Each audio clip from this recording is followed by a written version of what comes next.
I wrote this the days following my initial Salvia trip, slightly in the midst of a nervous breakdown, so it was mainly written for the sake of my own sanity. After completing it, I let a friend read it and he suggested I post it online. I've read other reports of Salvia trips and, although they tend to be somewhat similar in concept, mine seems very obscure. I sometimes wonder if it's a differentiation from the norm within me, some defect or syndrome that disconnects myself from normality. Of course, these thoughts of alienation are common traits of human beings, so I will simply leave you with the report and insist that you interpret it as you will. It is fairly long, 8 pages, and I tend to ramble. Salvia. 1. The substance was highly potent Salvia Divinorum, 80x, in a dried form of dark green leaves, seemingly insignificant and dull. I purchased the drug along with a good friend of mine, whom with I can communicate my thoughts and inquiries happily and without anxiety. At first we tested the drug with a simple bowl out of a non-water pipe, and without a torchlighter, therefore greatly decreasing the effect and overall experience of which it is capable. This first trip, you understand, was a minuscule figment of the insensible, horrifying realization, the dreaded second trip that fragmented my understanding of the universe of physical and metaphysical, conscious and unconscious reality, actuality through the mind and the senses. The first trip took place at my friend's house, within his right-angled cube of a room, sitting on the ground facing an open window, 2 of my friends to the right of me, my partner in buying the salvia to my left, leaning on a mirror. Beforehand I had ingested a good, healthy amount of psilocybin mushrooms with my good friend, the same with whom I bought the salvia. We had originally planned to smoke the salvia in the peak of our shroom trip, an interesting combination indeed. The emotional strife of mushrooms combined with the immerse unreality of salvia would prove to be interesting. At this point, my peak had come and gone, instilled images of the past embedded into my subconscious. The trip was still running strong though, psychedelic visuals and the disturbing mindfuck were all present, just significantly lower than earlier. No worry, I thought, the salvia will do us in nicely. The pipe was loaded and passed around, a social occurrence with an utterly personal and introspective substance, what a joke. Yet, I contributed anyway, where else was I going to smoke salvia? I recall being very confused upon my first hit, the bizarre salvia high blending with the psilocybin to create some sort of disfigured mutant experience.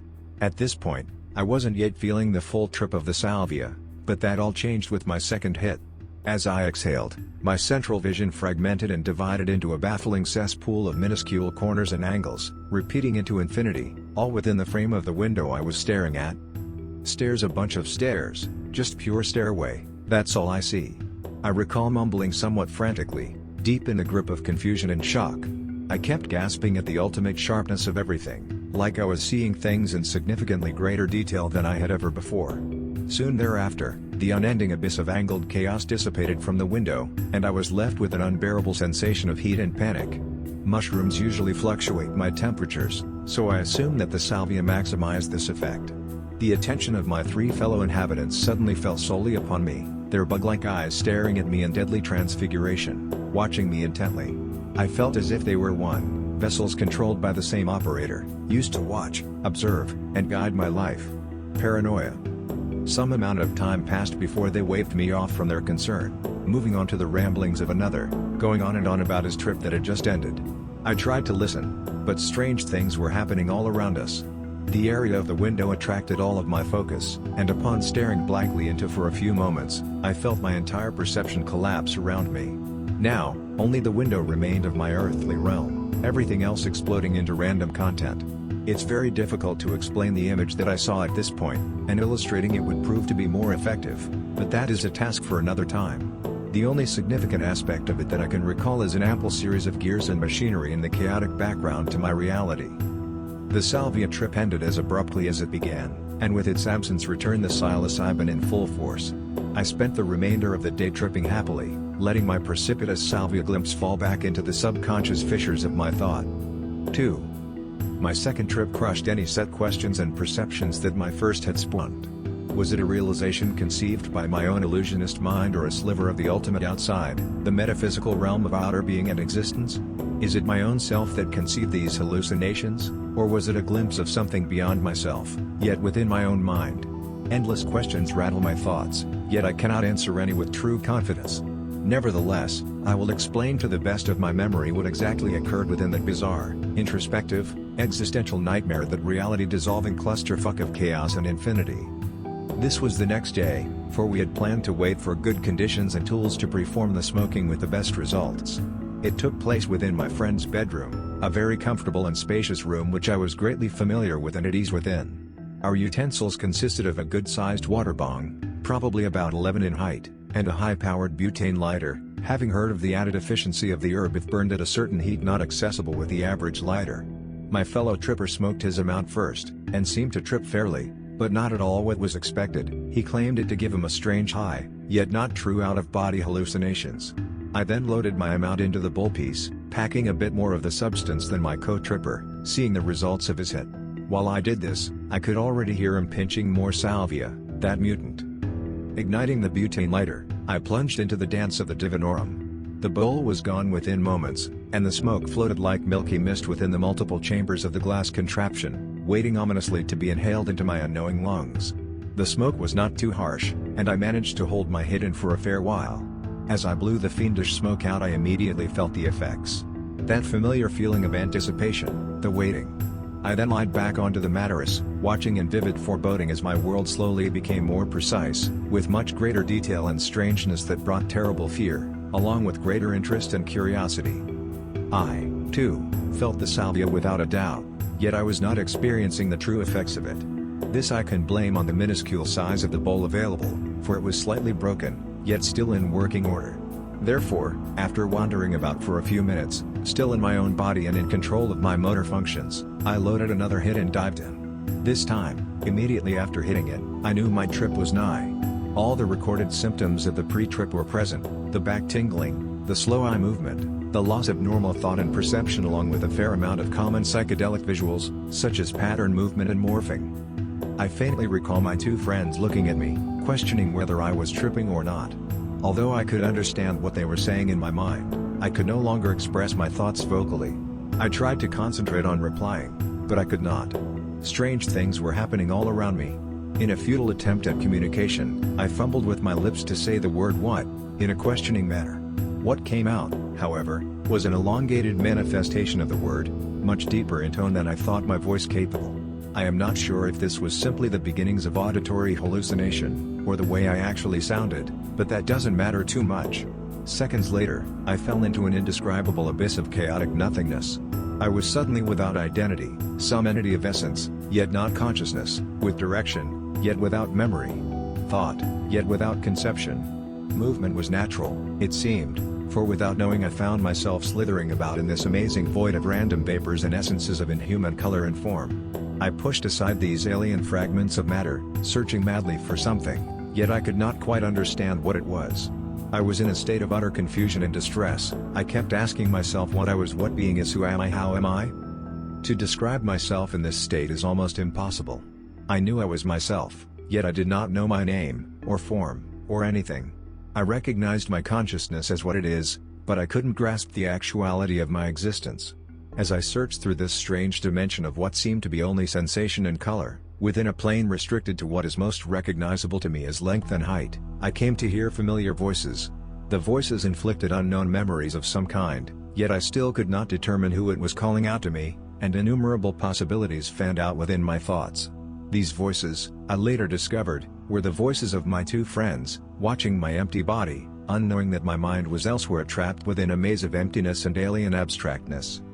Finally, this entity that I was discovered a distant whole, shining like a beacon of light in the middle of an unending sea of dark. I seemed to follow the voices, which were going along something like so: "Ha, look at Jeff. What's he doing? He can't get out." I still am unknowing of the reasoning behind these words, but during my trip, they fucked my world over. I imagined that these voices were from the place in which I saw it, laughing at my predicament, making humor out of my existential nightmare. Finally I closed in around the circle of light which I now know to have been my eyesight. I fought to return to my body. I could feel my wandering consciousness slowly return to my earthly corpse in some sort of insane struggle, emitting feelings within me of innate obscurity. I find it impossible to describe how it felt re-entering one's own body after a trip such as mine, but I perceived as if there were a great emptiness that I slowly gripped, tightening my grasp as hard as I could, pulling, it seemed, away from that abhorred outside from which I came. As if some link existed between the two universes and I was trying my greatest to sever its control over me. Finally, after much struggle, I managed to return to my biological body, sight and all. Yet things were not as they should be. I saw my friends, staring at me, without words or expression it seemed. It was around this point that I apparently mumbled something along the lines of, "I created the world." I have no recollection of saying this, you understand, but looking back I can relate to these words, as this idea surely was an innate possibility at that point. I recollect having amazing and indescribable realizations and overwhelming sensations of cosmic insignificance, definite nihilism combined with equal ideologies concerning metaphysical solipsism. My friends, sure now that I was indeed tripping, left me to my mind and continued to load another bowl of salvia, or something along those lines. As they left me, the trip began to return. A strange sensation engulfed me, and suddenly, lying on the bedspread, I could feel the alien numbness encompassing my entire backside, most prominently on the back of my skull. This feeling, although never enjoyable nor euphoric, was familiar to me as the rising sensation of a salvia trip. Moments later, I recalled looking up and gasping breathlessly at this unending stream of what seemed to be my reality, but mass-produced atop an infinite conveyor belt, in a metaphorical sense. Looking down the stream, I could see my reality in eternal repetition, changing vaguely as the stream continued. It was then that I concluded this bizarre, unworldly dimension a glimpse of the time stream, that prophesied plane of endless time that us third-dimensional creatures can only view in minuscule fragments known as the present. I saw now a considerably larger fragment of the stream, the massive entirety of it being beyond my visual and mental comprehension, even when under the influence of this extraordinary drug. This stream replaced my friend's ceiling. It might have engulfed the whole of my reality at some point, but I was in far too much shock to recall that moment with confidence. I am quoted later saying something along the lines of "what the fuck?" for a good while. This I remember, for I was actually comprehending the terrible realization of what was going on around me, and found myself in unexplainable confusion and horror. As I peered deeply into this unending stream, I could see what my eyes would see in the next second, the next minute, the next hour, so on and so forth. These frames of time were presented through my own perception, and as I saw this I questioned the physics of the reality I've come to know. Was my reality not but a blinded goat upon an eternal walkway, ignorantly striving forward without conception or consequence? This concept, you see, frightened me greatly. At this point, I looked back down at the walled chamber of my trip and began seeing the continuous passing of moments as I soared through the time stream, its unending canals flying above me in maddening chaos. This I can relate to being in a stop-motion animation, everything being very choppy and unreal. I'm not sure how long I existed in this state, but I remember clearly my friends talking, and for the first time comprehending their words. They were saying something about the salvia being shitty and not working. This is what fucked me over. I don't know what mental processes came over me, but I suddenly could not get the notion out of my head that these people standing in front of me were not my friends, but just manifestations created by my own higher consciousness, that devious fucker. I felt as if this higher self was plotting against me, toying with my psychological well-being, tricking and manipulating my reality for its own puzzling pleasure. I've come to dub this mischievous part of my being Ramses, and although it is technically just a larger fraction of myself, I've titled it for the sake of the reader and my own sanity. You see, I dwelt upon the idea that Ramses was inserting voices into the bodies of my friends to provoke odd questioning thought within me. It wanted me to doubt the effectiveness of the drug as so I would assume this mystifying order of events actuality and not hallucination. The fucker was fucking with my sanity. I existed in this surrealistic crossroads of realities for an undetermined amount of time. At the moment, I could not even comprehend the concept of time according to the socially accepted sense of the idea, so it is impossible for me to reduce the experience into a series of seconds, minutes, or hours. The trip was defiantly running strong. Continually the foundations of my normal reality were eroding and dissipating into the unending chaos of the eternal stream, myself pondering the event with great intensity, unable to relinquish my repeating sensations of a great transcendence, some unreal rebirth into a greater level of consciousness and perception, as well as the inability to restore the notion that what I was experiencing was mere hallucination. What is hallucination, though, but a vision of some ever-expanding inner universe of inhuman existence and being? Nevertheless, my trip eventually progressed to a point of dreaded climax, the point where my deemed reality finally dissolves and I am shown the fabled beyond of the mind and time. I recognized this happening immediately, having an entirely unique indication of existential transformation. At this point I had accepted what was happening, abandoning all human affairs and philosophies, all relationships and ideals, goals and aspirations, beliefs and inquiries vanished, replaced unsympathetically with the current moment. I felt as if in any moment I would forever leave my known consciousness and jump blindly into the tunnels of my introverted universe. These thoughts swirled about my mind for a moment, and then, as I looked up once more towards the apparent time stream, some crazed sensation struck me. I remembered that I had smoked salvia, and that all of what I saw was possibly a hallucination, a false vision of pure imagination and subconscious gibberish, thus holding merit for doubt, which subjected me to question my sureness and confidence of my recently formed conclusions. Suddenly, as if it was the presence of doubt that saved me, the time stream began to dissipate rapidly, and as my eyes frantically followed the last of the unreal stream I noticed one bit of it through the corners of my peripherals, yet as I focused on the surviving essence of the stream, it instantly transformed into a rectangular speaker and an orb-like object hanging off the wall. The stream was gone, replaced by real-life objects, but how? Just then, I realized the horrid truth. It was Ramses, that bastard, that demonic jester of my own mind that had created the speaker and orb to place a sense of illusion and trickery in me. These, you must understand, were my thoughts at the moment. Now, as I reflect on the situation, I still cannot make sense of it. I do remember the speaker from before my trip, yes, but the orb was unfamiliar, strange, out of place in this claustrophobic room. Was it there before? I don't know, I can't trust anything anymore. Ramses is in control. Upon seeing this act of trickery, I apparently had some sort of panic attack. This is where things begin to fall out of chronological order and into bad craziness. Was that the end? Had my trip finally ended and come to a sudden halt? I quickly searched my surroundings for any signs of surviving outer vision, the time stream, Ramses, anything. At some point, I brought my observations to the lone window, a single glimpse into the outside world that I had utterly forgotten. It was here that I realized naught was all as it seemed. Where the starry vista of the observable universe known as the sky was supposed to be, the vast, horrifyingly familiar actuality of the perpetual time stream now existed. To this date, I retain a single image of the entire proximity of the sky being nothing but the stream, houses and streets visible in our earthly foreground.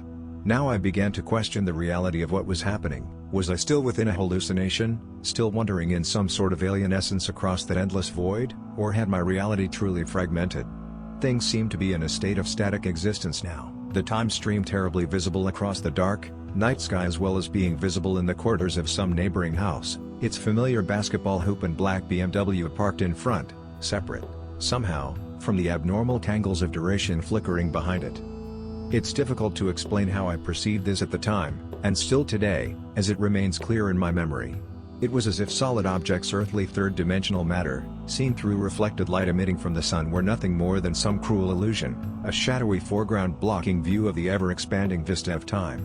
When I moved about in this flimsy, cardboard universe, I could see the awesome unknown through the sections of solid reality in which my mind could not identify and perceive. The stream was visible in the excesses of anything unknown to my senses, any detail of matter that my mind could not comprehend and have knowledge of certainty. These areas would be replaced by the mystical background of chaos. Illusion is the basis of our normal existence. We are nothing but reflections of light. This would explain my full view of the stream moments before, when I had looked up at the bright, blinding light atop the room's ceiling. The light acted as a portal for the estranging voids of interdimensional matter to enter my blissful sight. You must understand that, at the time, my mind was racing insanely around the unbelievable possibilities capable through my own perception. Even if this entire trip was nothing more than false dream sequences produced by my drug-activated brain, the immense creation of my imagination shocked me beyond words. I recall attempting to discover if my fellow sentients could see what I was seeing, to confirm the trip as either an entirely introspective experience or possibly some coincidental event ironically corresponding with my salvia experiment. A foolish notion, of course, but you must understand that at the time I was searching crazily for absolute answers and evidence of truth regarding this puzzling and disturbing enigma. I pointed out the window towards the fraction of the stream visible through the bright light of a parallel house, acting a desperate madman on the verge of mental collapse, and failed in vain. My companions were clueless and dumb-stricken by my insane gestures, and all the while I could not help but feel the godlike interference of Ramses in play, his demonic bending of reality and manipulative nature being the source of my friend's ignorance and my mental plight. Was it that devilish higher being of myself that toyed with my perceptions and altered what I saw and heard?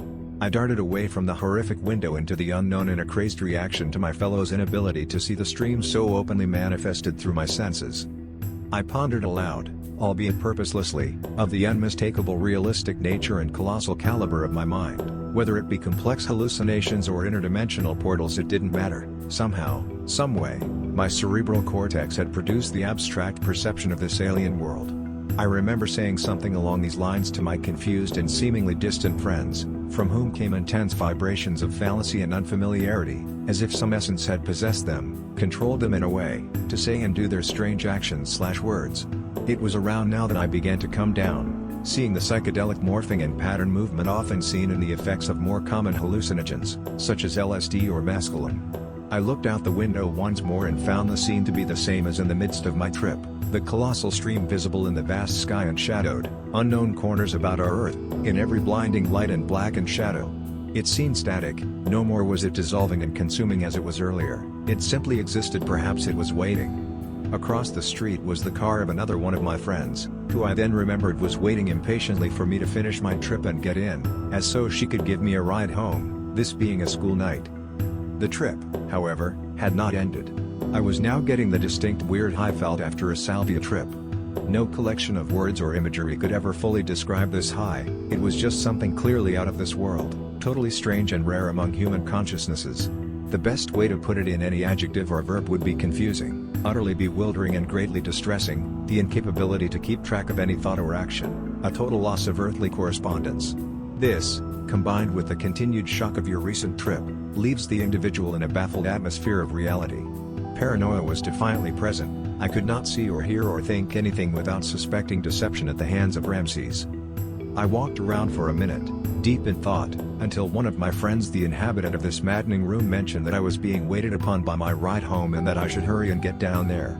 I obeyed without outer complaint, but inside I was frantic with rebellion. It was Ramses, I thought. He was guiding me to his desire, using my social associates to form my path. I was not in control of my destination. I was the victim of others, a consumer without means of his own free will. Silently I put on my shoes and searched for my jacket. So this was the end, leaving as if nothing had happened, simply another drug experience, endowed completely out of mere pleasures and boredom? My two comrades had their backs facing me, their attention centered completely upon the bong, salvia, and bowl piece. My co-tripper, with assumption, was loading another bowl. I said my farewells, yet my words fell upon deaf ears. It felt as if they were ignoring me, purposefully avoiding my glare and communication. I shrugged, and patted them on the back as I exited. Still in disbelief and confusion, I stumbled about meaninglessly for a moment at the door, analyzing paranoid observations and wild thought processes, mainly concerning the possible arbitration of Ramses, which seemed to be so obvious and present. Man, it's a bummer to have to do salvia in such a hurry like this, I randomly muttered, receiving an unconcerned response from my friend along the lines of yeah or whatever. Then, just as I had entered, I exited quietly. I left the room in somewhat of a haze, still deep within that mutated strangeness of a salvia after high, not entirely in correspondence with my physical body. My mind was racked with questions, yet never answers. Theories and hypotheses formed in seconds and disassembled moments later. It was a state of confusion and mental chaos. The dark hallway in which I now stood contrasted greatly with the brightly lit, cubic cell that I had tripped in. This sudden change in setting came as great surprise to me, despite it being totally insignificant and expected. Thoughts raced through my conceptions like angry hornets, wild, unpredicted, and dangerous. However, somehow I was able to retain a single task: walk down the stairs, get to the car waiting for you. Not too hard, right?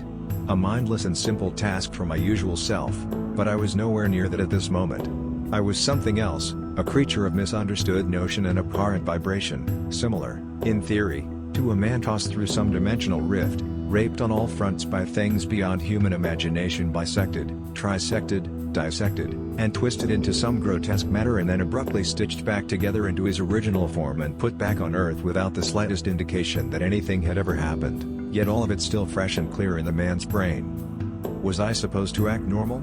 How could I under these circumstances, after what I had just gone through? I walked carefully down the once familiar stairway, it, along with all other physical matter, now being utterly new and bizarre to my senses, and reached the bottom without incident. As I stepped off the final stair, I saw to the right of me the estranged faces of my friend's unknowing and blissful parents.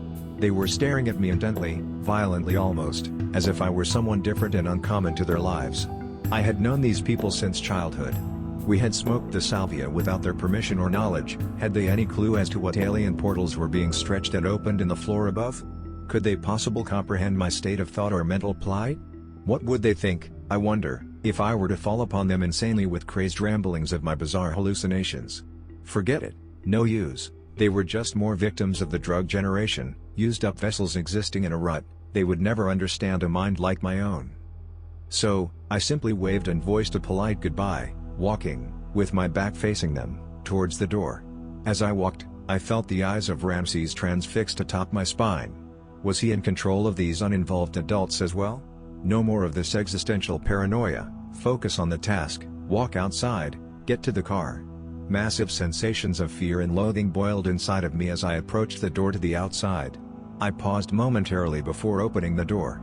What would I find out there, I wonder? Will it be the same as when I arrived? If I walked out this door, looked up and found the eternal stream manifested in the sky, what would I do? Call for help? If the stream was real, then Ramses must be too, meaning no human contact could save me from this perilous fate. Even if I did confront somebody, who would believe me? My ramblings would be textbook schizophrenia syndrome, another victim of mental collapse. I was on my own. I opened the door and stepped outside, closing it behind my unseen back. I walked slowly towards the white SUV parked across the street, my accomplices waiting inside. Immediately, I looked above, to the sky. To my relief, or anguish, I found it to be normal, the same as I had seen it yesterday, the day before, so on and so forth. Strange feelings of happiness and loss fell upon me. In a way, I hoped for my reality to be destroyed. I wanted to transcend, to skip our pathetic human existence and become a creature of essence and superconsciousness. I scanned the entire street, looking now with a different perception at the things I had viewed from the dreaded window behind me. They all looked normal now, earthly, humanistic. Across the street, behind the basketball hoop and black BMW, was the brightly illuminated house and its shining windows in which I saw the stream vividly materialize. Now it was nothing more than yellow light, yet it seemed so profane and significant, as if it still retained hints of its otherworldly nature. Maybe it did. I walked with haste towards the car, sweating profusely, deep in a state of obscurity. As I stepped into the SUV, I felt the attention of 3 other human beings grip me. Their eyes glared at me with the utmost intensity, just as my friend's parents, and they quickly questioned the results of my trip. "How was it?" they asked. "Did you trip hard?" Internally, I felt the inclination to pour onto them the entirety of my trip, every detail and fraction of its happening. Yet, as I sat there, still tripping even then, I concluded it to be easier to lie, deceive them into thinking that the past 15 to 20 minutes had been uneventful and insignificant. Why? I don't know. Some gut instinct told me to lie to them. Perhaps it was due to not fully understanding it myself. I felt as if everything that I was going through now was nothing but a flimsy illusion, false in its content and physics. I was not sure of the realism behind my companions' minds, and felt overwhelming vibrations of deception and fallacy within them, clever creations of Ramses. And so, I told them that the salvia was cheap, and didn't work to its full extent. I didn't want their attention, not now. The drive back was bizarre. Not only was I still deeply encompassed by the after high, I was still tripping visually. As we drove past houses and trees, they seemed to repeat themselves, most notably when I blinked. I would see a tree pass by, and upon blinking, I would see the same tree pass by again. The same went for houses, fences, signs, just about anything. I found myself blinking rapidly, testing the authenticity of this strange phenomena. My visual lobe was malfunctioning, removing from my mind any sense of rhythm or flow. This, of course, applied to music as well. The music being played, apparently some sort of electro house or something, sounded, to me, like random electronic chaos, complete gibberish noise. This couldn't be real, I thought. There were too many glitches. I kept getting the idea that the salvia had somehow permanently fucked my perception, trapping me forever in a strange crossroads of dimensions and perception. The complete transformation had failed, yet I could still see its progress, what it left behind. To put this into understandable logic, I'll use the doors of perception analogy, originally created by William Blake and elaborated by the psychonaut Aldous Huxley. If the reader is not familiar, the doors of perception analogy is described as the doors themselves being our normal, human perception, sight, smell, taste, touch, hearing, and thought. Beyond the doors is the indescribable, infinite abyss of the universe and everything. Our minds are capable of opening these doors, but to do so we must either train our mind into transcendence or, as Aldous Huxley, myself, and many others have done, open the doors using chemical keys. The salvia, I concluded, opened my doors ever so slightly, just enough to where I could peek inside and get a glimpse of the eternal actuality of existence, and then, just as they opened, they were closed by some force, some internal entity that refused my mind access to the unreal vistas of eternity. This force was the being that I dubbed Ramses. My friends questioned me of where I wanted to go, insisting, for some reason, that they drop me off at home. That was the last place I wanted to be, especially in this state. I needed more time to think, to ponder this astonishing trip, and to let the salvia wear off. I wanted to be out of this odd high before I confronted my parents and family. Then I remembered I had left my bike at my friend's house, coincidentally the exact place they were headed. I felt my pocket and felt the beautiful nug of pot that I still retained. Replace the high, I thought, with that familiar and always enjoyable high of marijuana. Get the steam and salvia out of your system. And so, we arrived at the destined house and I smoked the rest of my weed, matching many other bowls. I felt distant the entire time, not focusing on any conversation and completely transfixed on my own thoughts, exploring the recesses of my introspective mind. Once I was successfully stoned and out of pot, I decided it was about time for me to head home, although really I just longed to be alone with my thoughts. I smiled and said my goodbyes, but even then I felt as if I were only talking to mannequins. The night air greeted me with a soft embrace as I soared through the streets on my bike, my concerns being beyond any human or earthly affair, focused solely on my brief metaphysical venture. After a moment, I decided to call my fellow tripper and converse with him about the experience. I discovered that he, too, had tripped very hard after I left, and as I tried to explain my trip to him I felt a fumbling of words and coherent sentences. It was too early to put the thing into words, more time was needed to put it all together. So, I promised him I would explain it better in person, which I did a couple days afterward. I then biked home happily, my general interest and curiosity behind the universe overriding any other thought or worry. As I came home, I ignored all homework and other pleasures no video game or website could distract me now. I pondered for some time on my bed until I finally fell asleep. I remember that night having the strangest of dreams, yet they are now lost in the tunnels of my memory, forever a fragment of my subconscious. Even now, I wonder what it was that I experienced. What had this salvia given me a glimpse of? What I saw, felt, and heard that day will never leave my memory. Its detail and realism, it was far too intricate to be waved off as some hallucination. It was real, one way or another, that much is true. My interest has been piqued.